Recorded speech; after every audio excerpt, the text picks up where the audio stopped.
Oh, oh, okay. Yeah. And plus, I can't bring my car to Walgreens or somewhere they lock the handicap door.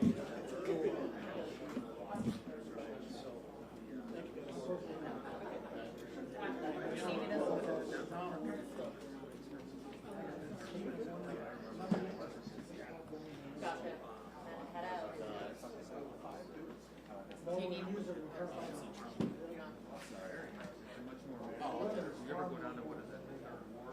Yeah, Are we supposed to all scooch up? that'd be great. That's not good. That's not good. Yep.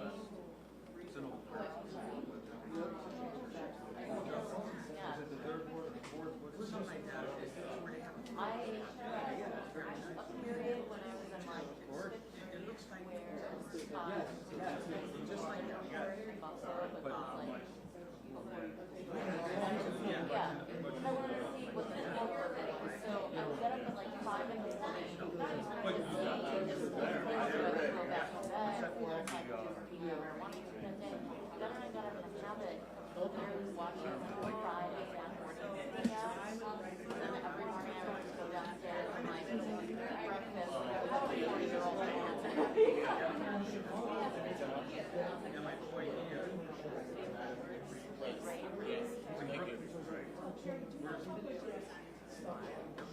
yeah.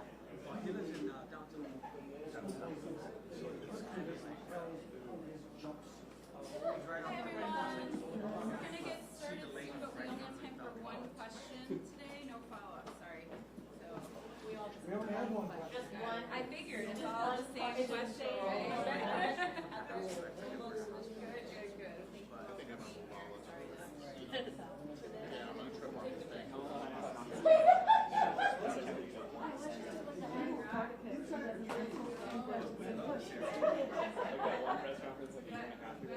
Oh, the shots.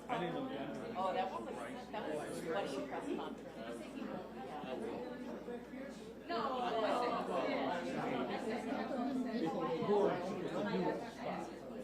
Oh. It's a very good start. I did so. I haven't been there in years.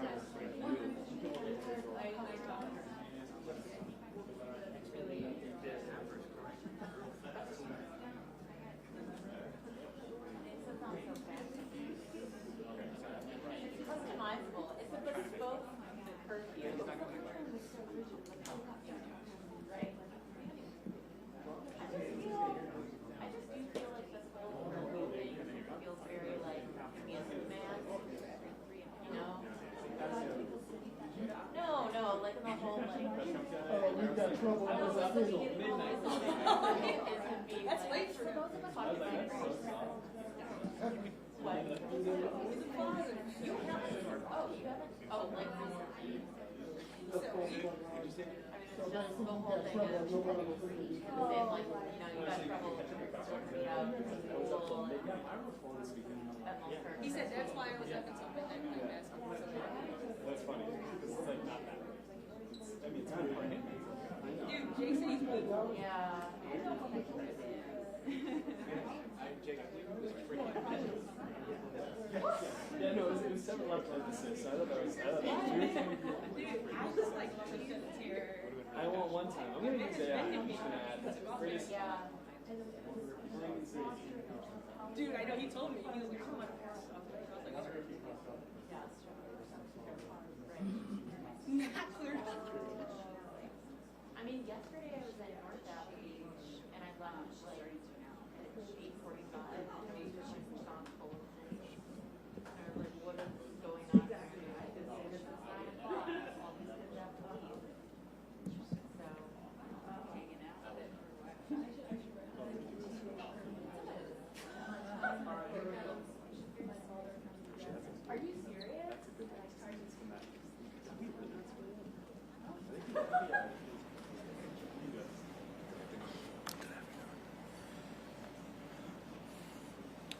Good afternoon, everyone. Thank you for joining us today. Today I'm standing with our Chief of Procurement Officer, Charlotte Roberts, as well as our Corporate Counsel, Mary Richardson Laurie. In today's City Council meeting, we took steps to make Chicago more affordable, equitable, and safe. First, we are extending Chicago's vehicle violation debt relief program.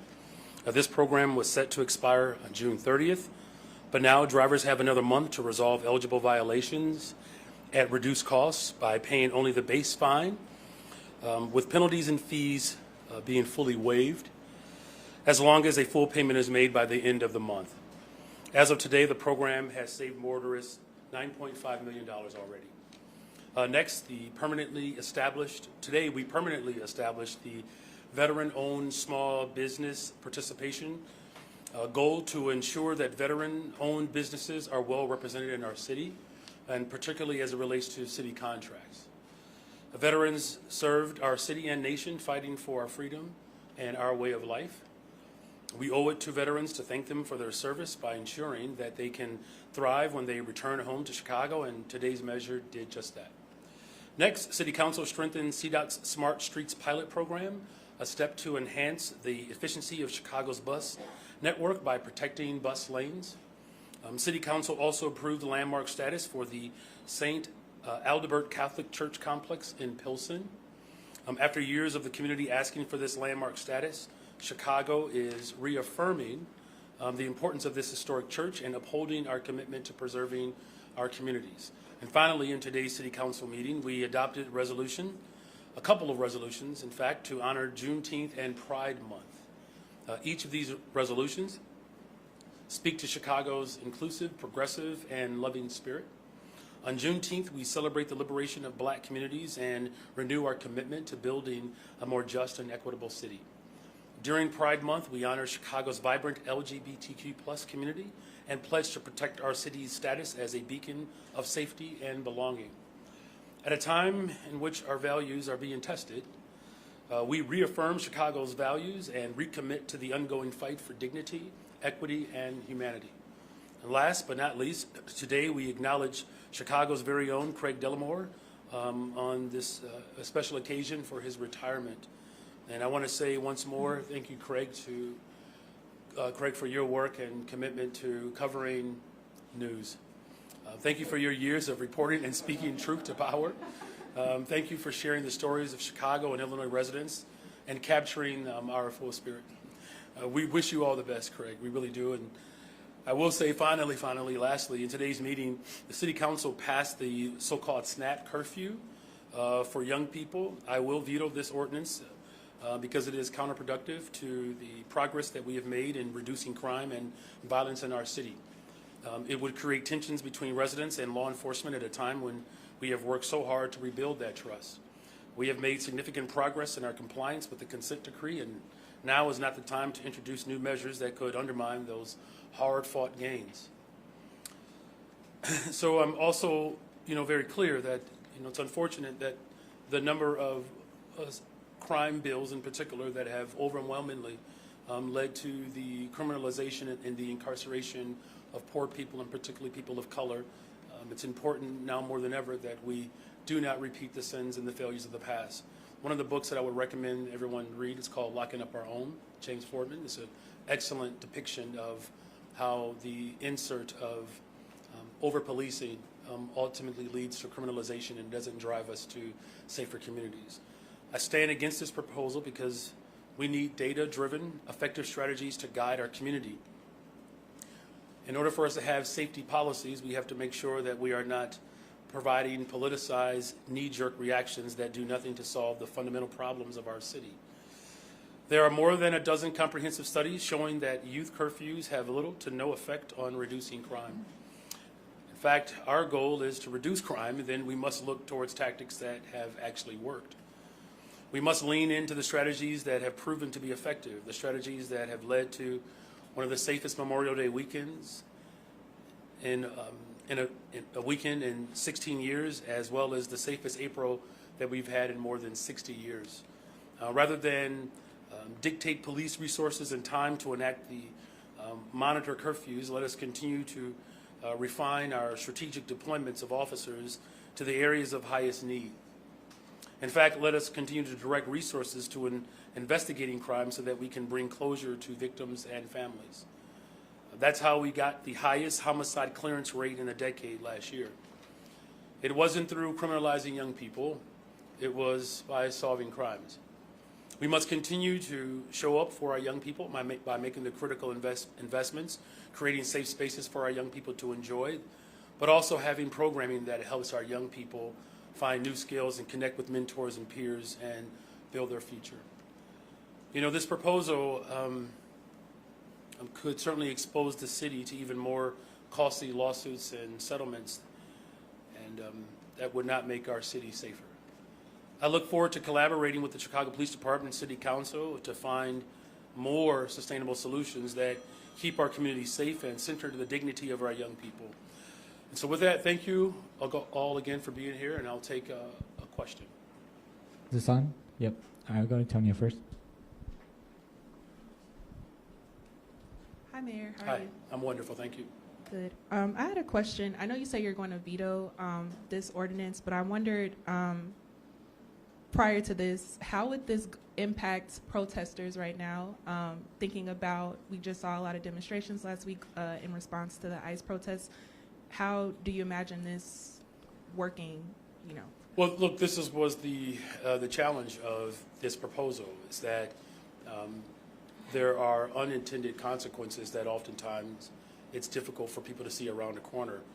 You know, my job as the executive of the city is to look around the corner. And, you know, I think Alderwoman Clay said it very well. There are countless examples that after the Pride Parade, that particular section of the city has dealt with massive gatherings. And those gatherings, in fact, have created a great deal of consternation in that particular community. So there are ways in which we can talk about how do we prevent these type of gatherings from taking place to keep people safe. Look, that's my top priority. It always will be my top priority, and that's why I've done everything in my power to work to drive violence down in the city of Chicago, and we're going to continue to do that work. You know, I had a great conversation with Mayor Bass and what she dealt with, and in the interest of, you know, public and community safety, there was an enactment to keep people safe because, you know, protests had moved beyond, you know, what is protected under the Constitution. So, you know, again, you know, this is not good policy. It's not good sound policy. We've seen this play out before, that offering up police power, extended police power without any check or balance has not boded well for black people and brown people in this country. Hi, Mayor. Hi. This will be the first veto by a Chicago mayor since 2006. Is that a move that, or a title that you're proud of, being the first mayor to issue a veto? How do you reflect on, you know, kind of this historic announcement that you're making? Yeah, well, you know, look, if you would have told me that within my first 2 years in office, I would speak before Congress and put forth a veto, and that I would have more in common with Richard M. Daley right now, I probably would not have believed you. You know, look, here's, you know, the fundamental value that I have here. In order to create the safest, most affordable city in America, we have to continue to do the things that work, and it's working. Businesses are coming to Chicago. Occupancy rate downtown for our hotels is they're growing, and they're higher than they've been in a very long time. The $20 billion infused into our economy through tourism. People are coming back to Chicago, right? Our population growth we saw last year. So, you know, this is really about making sure that we are doing the things that work, and, you know, having to veto, you know, this ordinance is not something that I, you know, woke up thinking about, but it is the necessary step, you know, so that we don't find ourselves in a situation where 20, 30, 40 years from now, we look back and we end up engineering the same type of carceral state that we're trying to disrupt. Monica. Hi, Mayor. Hi. It seems that Superintendent Larry Snelling was in support of this ordinance, and many people think he was instrumental in bringing down violence in our city. What does it say if the chief executive and the superintendent are not on the same page on this? The superintendent was selected by me and brought before the city council, which the city council agreed with my selection. It's not policing alone that brings down violence in a city. We already have proof and evidence of that. At the time in which we had more police officers in the history of Chicago, violent crime was actually high, particularly in the 90s. There were almost 4,000 more police officers during the time in which I was in high school. So there's clear evidence that it's not policing by itself. In fact, with 11,700 or so police officers, with less officers on the street, we have engineered and put together a public safety plan that has led to the precipitous decline that we are experiencing. It's policing and building more affordable homes. The 200 more detectives solving cases, that does make a difference, but expanding mental and behavioral health care services, that also plays a part. I said this the other day ago. When I was running for office, every single person, particularly most folks in the press corps, said that, Mayor Johnson, your ideas for community safety will take too long. It turns out that it doesn't take time, it actually takes commitment. And so I've rolled up my sleeves, brought forces together to respond to the critical issues that we have faced in this city for a very long time. The difference is I'm actually doing the work that works, right? So it's also providing opportunities for our young people. Expanding youth employment at a time in which people are looking for purpose, that does make a difference, and it has. And so, look, if people just think that policing by itself solves societal challenges, talk to a police officer. Ask a police officer when they show up to a scene and they see abject poverty. When they show up to a moment and they're at a mental health crisis and they're not trained to respond to that. I don't think it's a coincidence that as we have expanded mental and behavioral health services, including our care program, of which 40% of the 911 calls that were coming through were mental health crises, police officers no longer have to show up to those interventions because we actually have paid professionals with backgrounds in behavioral and mental health to deal with those crises. And so what you see is complete alignment. The superintendent didn't ask for this, didn't ask for it. And in fact, not only did SNAP, he said. He didn't ask for SNAP curfews. So this was a SNAP curfew that was passed today. He said Okay, that. we're gonna. All right, thank you very Thanks, much. Monica. And so let me just say this last part, because I want this to be understood. There is no space and distance between me and those that I put in charge to run my departments. That is my responsibility, and it is my honor to do that. The reason why we're safer now in this city is because I implemented and engaged with the full force of government, including our community partners. CVI putting forth $100 million, I believe, in our last two budgets, working with the business community, working with the philanthropic community, working with the state, working with the county. It's not one single solution. In fact, I actually think that it's irresponsible to place all of that burden on one entity of government. It hasn't worked, it won't work, and that's not my approach. The reason why we're seeing the decline that we're experiencing right now is because I literally put forth a community safety plan that we said we're going to target the communities that have been disinvested in and hit hardest by crime. And guess what? In those very communities that I targeted, particularly the 35 most violent beats, that's where you've seen the greatest decline. That's what you call leadership. And that's what I'm providing in this moment, because there's no other mayor that can attest to what I experienced raising my family in Austin. It is my #1 priority, and I'm going to build the safest, most affordable big city in America, and I'm going to do it with the full force of government, not just policing. Afternoon, Mayor. It is. Good afternoon. It is an afternoon. Question about the extension of the grocery tax, which is, being imposed. The state has given that power to municipalities.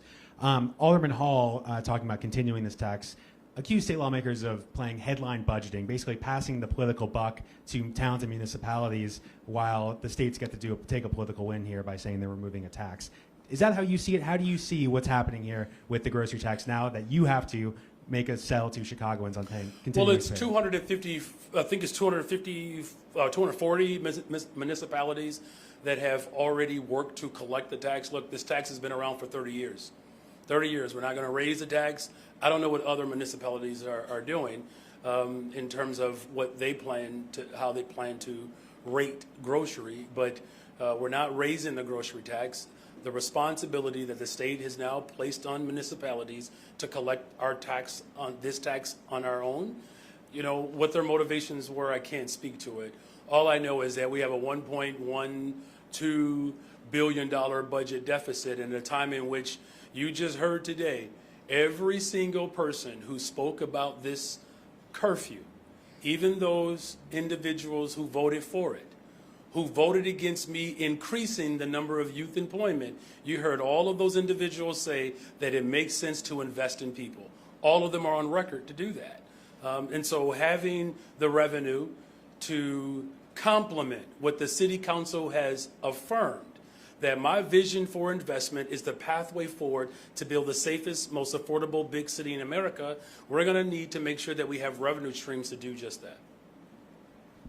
Hi, Mayor. How's Hi. it going? It's going well. Thank you. Good. Awesome. I was actually at North Avenue Beach last night, and it was shortly before 9 o'clock. There were large groups of kids there, teens, happened to be mostly black, and then there were large groups of police there. And when I asked police why there were so many CPD officers there, they said it was to basically clear the kids once it turned 9 o'clock. What I didn't see was any engagement between those police officers and kids, like talking to them at all before. Can we get to the question? Yeah, of course. This seems to reflect what one of the kids told me today, which is that they don't know any police in their neighborhood. They're not engaging with them. What are you doing with Snelling and other officers to encourage any kind of engagement so that it isn't just this snap curfew and that's it? Mm-hmm. Well, there's no snap curfew. I'm going to veto it, okay?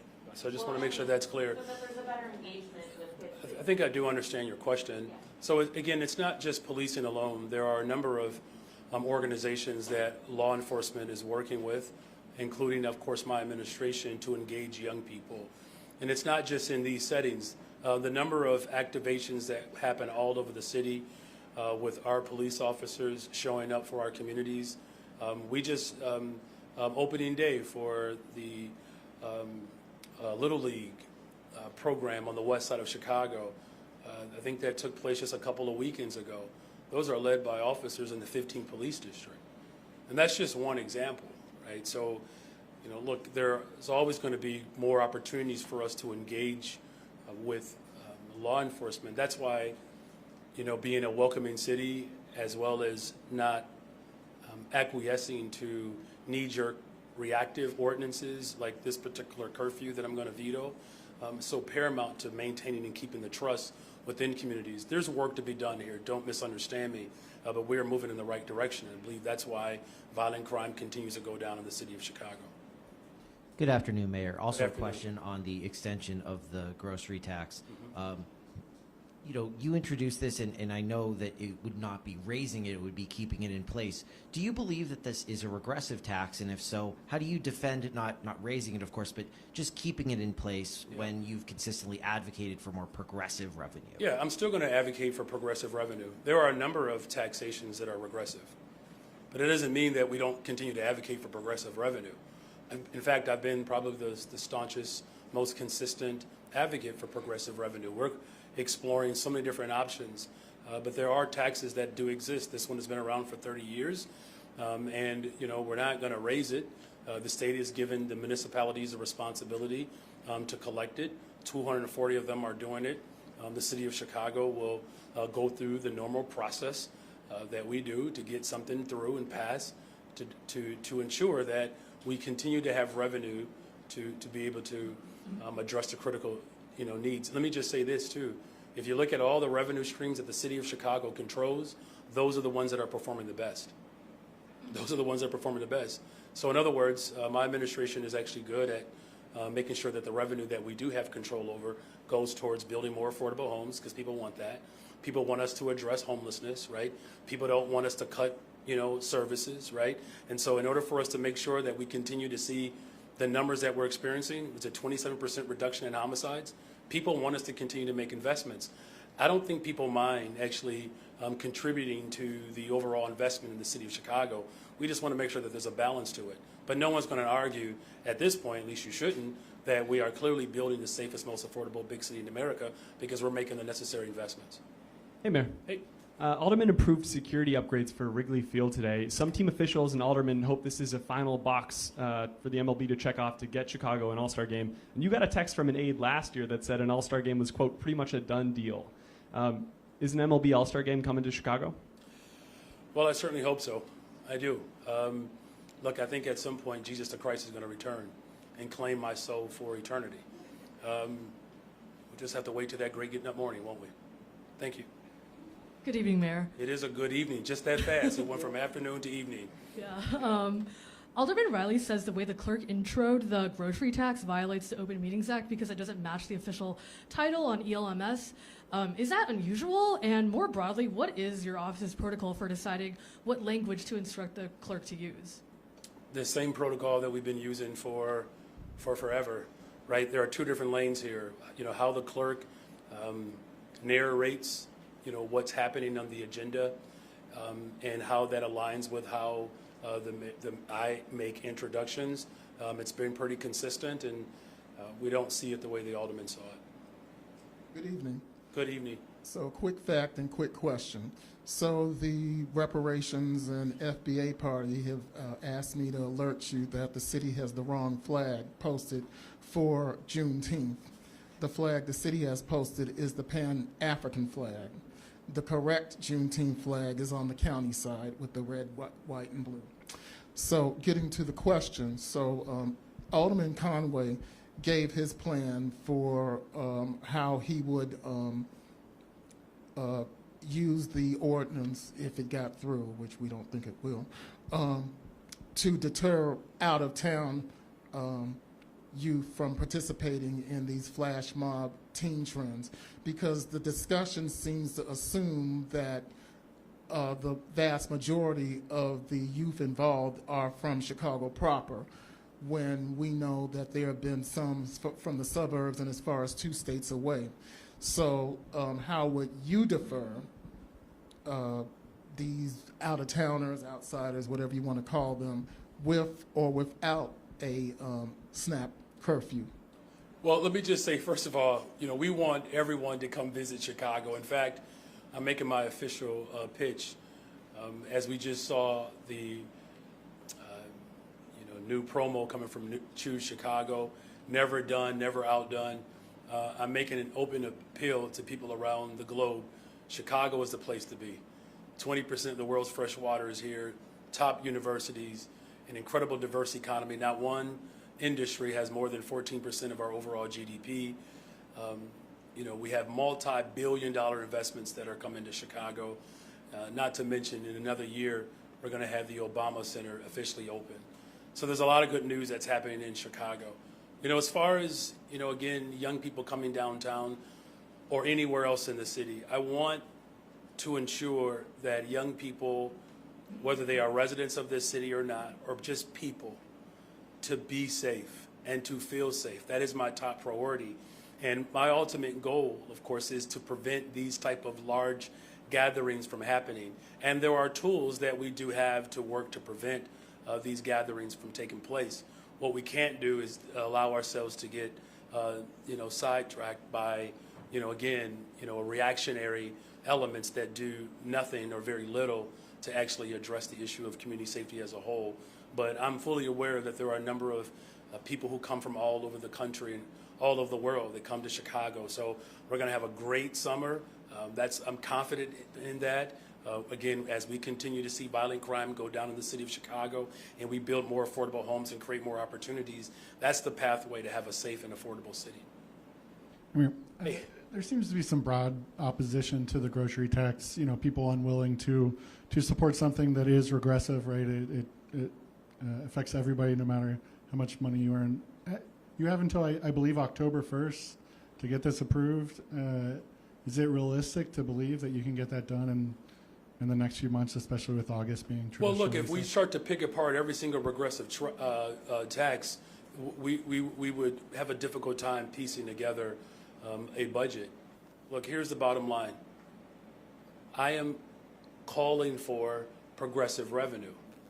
I am. I've been doing that well before I was mayor of the city of Chicago. The revenue streams that the city of Chicago has control over, those are the revenue streams that are performing the best. We do have a serious, financial challenge in front of us, and we have to face it head on. So conservatively, $1.2 billion projected budget deficit, not just for 26, but for 27. These are challenges that budgets are having all over the country. And in order for us to continue to build the type of economy that works for everyone, we're going to have revenue that addresses our desires. Look, 50%, of our corporate fund is essentially reacting to legacy debt, particularly our pensions. Right? That's really what's driving our budget downward, is that the amount of money that we contribute towards pensions because of just, again, years of negligence, that's what's causing the weight. Again, here's a tax that's been collected for 30 years. For 30 years. And the state has shifted the responsibility to the local government. 240 municipalities have already done it. The city of Chicago will have to come to terms with everything that every single alder spoke of today. They all said, Mayor, we appreciate your investment in mental health, affordable homes. We appreciate your investments in youth employment. We appreciate all of those investments. And it requires revenue for us to do that. So, look, we're clearly a body of government that is amenable to debate. So let's have it. Hi, Mayor. Hey. So the curfew ordinance gives final authority to implement the curfew or not implement the curfew in the hands of Superintendent Larry Snelling. Or just the superintendent, whoever it is. Sure. Yep. But not a district commander, not a sergeant. Your decision to veto, do you not have confidence in Superintendent Larry Snelling? This has nothing to do with Superintendent Snelling. Look, I really will encourage you all, and I don't always just, push for a particular book. Read Locking Up Our Own. Read it. There was a great deal of fear in Washington, D.C. Heightened crime had caused a great deal of fear and concern, and at that time, rightfully so. One of the parts of the book that's actually fascinating was Dr. King Sr. was calling for more police officers, more specifically more black police officers. And then Eric Holder, who speaks very coherently at that time, recognized that by doing that, by criminalizing marijuana versus decriminalizing it and other sort of tough on crime measures, that it was going to disproportionately impact black people. So you have the 1960s, 70s, you have the crime bill in 95, where you have created a carceral state where there's literally an addiction on jails and incarceration. And then at the same time in the 80s, remember now, Mary Richardson-Laurie and I and our budget director, we are now going through police settlements that happened during that very era, where the city of Chicago is now responsible to pay for the damage that was caused by the very policies that criminalize as well as dehumanize people, particularly black and brown people. And you're asking me to repeat the sins of our forefathers and mothers? Why would I do that? This has no, listen, there will be, at some point there'll be a 58th mayor and a different superintendent. At a time where you have unchecked balance of power. This is not the time to go backwards. You heard Chairman Irvin today, whose father, by the way, was a police officer, said that there is no secret to the history and the damage that CPD has caused in black and brown communities. And at a time in which, under my direction, Superintendent Snelling is working to repair that harm and build trust within communities to move on a policy that we already know historically leads to criminalization and incarceration, why on God's green earth would I actually repeat the sins of those who came before us? So please do not make this about an individual. Make this about the black and brown people in particular who have suffered under these type of draconian laws and positions that 30 years later, people go back and reflect and say we got it wrong. I want to make sure that 30 years from now, that there's a generation that said, we got it right. Thank you. Happy Juneteenth.